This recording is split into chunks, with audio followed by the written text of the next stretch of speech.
تقریباً 2 دہائیوں سے زیادہ عرصے تک عراق پر حکمرانی کرنے والے صدام حسین کی زندگی نشیب و فراز سے بھری پڑی ہے۔ صدام حسین کا بچپن ہو یا جوانی، ان کی زندگی ہمیشہ دوسروں سے بالکل مختلف رہی، یہاں تک کہ ان کی موت بھی تاریخ کے انمٹ داستانوں میں شامل ہو گیا ہے۔ آج کے اس ویڈیو میں صدام حسین کی زندگی کے بارے میں بات کروں گا۔ میں ہوں باسط راہی اور آپ دیکھ رہے ہیں حقائق انفو یوٹیوب چینل، میرے ساتھ رہیے۔ اگر آپ نے ابھی تک ہمارا چینل سبسکرائب نہیں کیا ہے تو سبسکرائب کے بٹن پر کلک کرنے کے بعد اس بیل کے نشان کو دبائیں تاکہ آپ کو ہمارے ویڈیو آسانی سے پہنچ جائے کرے۔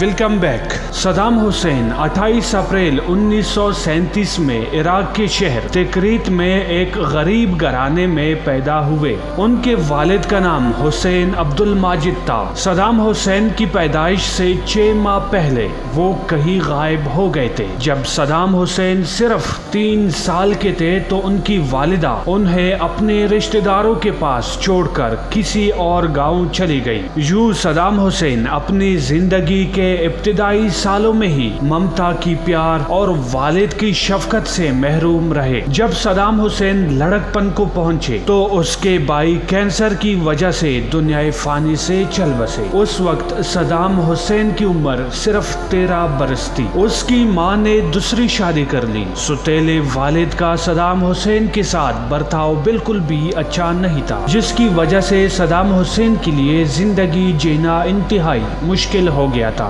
وہ ہمیشہ الگ تھلگ سا رہتا تھا۔ دوسرے بچے نوعمر صدام حسین کا مذاق اڑاتے تھے۔ اس عرصہ کے دوران وہ اکثر تنہا رہتے تھے۔ اپنے لڑکپن میں صدام حسین حکومت مخالف مظاہروں میں خاصے سرگرم رہے، مگر عراقیوں کی طرح وہ برطانوی نوآبادیاتی حکومت اور امیر جاگیرداروں کے خلاف ہو گئے تھے۔ 1958 کے انقلاب میں عراق میں برطانوی حامی بادشاہت کے خاتمے کے بعد ملک میں پرتشدد بحرانی دور کا آغاز ہوا، لیکن صدام حسین کے لیے 60 کی دہائی اہم ترین ثابت ہوئی۔ عراقی باس پارٹی کے رکن کی حیثیت سے صدام پارٹی کے ایک سینئر رہنما اور ان کے چچا کے قریبی رشتہ دار حسن الباقر کے منظور نظر اور قریبی ساتھی بننے میں کامیاب ہو گئے۔ صدام اس وقت تک کوئی افسر نہ تھے اور نہ فوج کا حصہ، لیکن مورخ کہتے ہیں کہ حسن باقر کے لیے وہ خاصے مفید کام انجام دیا کرتے تھے۔ 1968 میں باس پارٹی اقتدار میں آئی، حسن الباقر ملک کے نئے صدر بن گئے۔ صدام حسین اسی دور میں حسن کے دستے راست رہے۔ حکومت کے اہم اور خفیہ کام وہ خود انجام دینے لگے، جن میں مخالفین کو منظر عام سے ہٹانا بھی شامل تھا۔ صدر باقر نے عراقی تیل کی صنعت حکومتی کنٹرول میں لے لی۔ عراقی خزانے پر دباؤ بڑھنے لگا اور حکومت نے ملک میں ترقی کے نئے دور کا آغاز کیا۔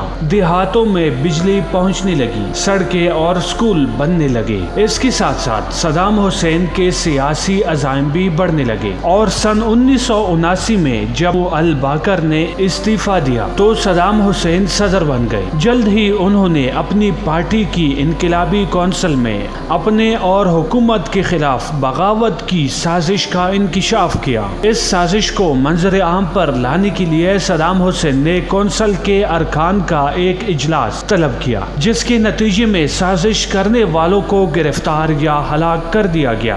اس کارروائی کے بعد صدام حسین کی شخصیت حاوی ہوتی گئی۔ 1980 میں عراقی فوجیوں نے ہمسایہ ملک ایران پر حملہ کر دیا۔ یہ جنگ طول پکڑتی گئی اور 8 برس تک جاری رہی۔ اس جنگ میں تقریباً 10 لاکھ افراد ہلاک ہوئے۔ اس جنگ کے نتیجے میں عراق کے خزانے پر بڑا بوجھ ثابت ہوئی۔ 1990 میں انہوں نے کویت پر عراقی تیل چوری کرنے کا الزام عائد کیا اور مطلوبہ معاوضہ نہ ملنے پر اگست 1990 میں عراقی فوجیں کویت میں داخل ہو گئی۔ اس جنگ کے نتائج بھی عراق کے لیے اچھے نہیں رہے۔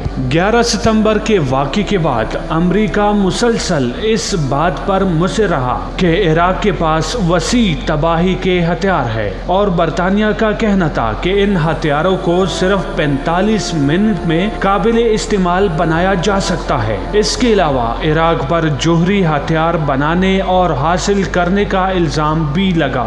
اس لیے عراق پر فروری 2003 میں امریکہ نے حملہ کر دیا، لیکن عراق پر امریکی حملے اور قبضے کے بعد سے اب تک ان میں سے کوئی بھی الزام ثابت نہیں ہو سکا۔ عراق امریکی اور برطانوی گت جوڑ میں شامل ملکوں کو اگرچہ اقوام متحدہ اور سلامتی کونسل کی حمایت حاصل نہیں تھی، اور اقوام متحدہ کے معائنہ کاروں نے امریکی برطانوی گت جوڑ سے کی جانے والے دعووں کی تائید بھی نہیں کی تھی، تاہم اس گت جوڑ سے حملہ کر دیا گیا۔ اپریل میں سقوط بغداد کے بعد صدر صدام حسین روپوش ہو گئے۔ امریکہ نے صدام حسین کے دونوں بیٹوں کو عراق کے شمالی شہر موصل میں حملہ کر کے قتل کر دیا۔ صدام حسین کو 14 دسمبر 2003 کو تکریت کے قریب گرفتار کیا گیا، جس کے بعد ان پر امریکہ کی نگرانی میں مقدمہ چلایا گیا، جس نے 3 نومبر کو صدام حسین کو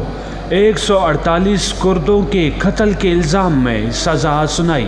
مقدمے کی کارروائی کے دوران صدر صدام حسین امریکی قابض فوج کی تحویل میں رہے۔ صدام کے مقدمے کی سماعت کے دوران ان کے 3 وکیلوں کو قتل کر دیا گیا۔ اسی پیش نظر عدالتی کارروائی کے اختتام سے قبل صدام حسین نے عدالت کو لکھے گئے ایک خط میں کہا تھا کہ ان پر مقدمہ امریکی خواہشات کے مطابق چلایا جا رہا ہے۔ صدام حسین نے عدالت کی قانونی حیثیت کو چیلنج کرتے ہوئے اسے امریکی قبضے کا ایک ہتھیار قرار دیا۔ اس مقدمے کے جج کو حیران کن طور پر مقدمے کی سماعت کے دوران ہی ملزم سے ہمدردی رکھنے کے الزام میں اس وقت برطرف کر دیا گیا جب یہ مقدمہ اپنے آخری مراحل میں تھا اور ایک نیا جج مقرر کیا گیا۔ اس فیصلے پر عمل درآمد کرتے ہوئے 30 دسمبر 2006 بمطابق 10 ذی الحجہ 1427 ہجری کو عید الاضحیٰ کے مبارک دن صدام حسین کو پھانسی دی گئی۔ تختہ دار تک جاتے ہوئے صدام حسین کلمہ شہادت پڑھتے رہے۔ صدام حسین کلمہ شہادت پڑھ رہے تھے کہ تختہ دار گرا دیا گیا۔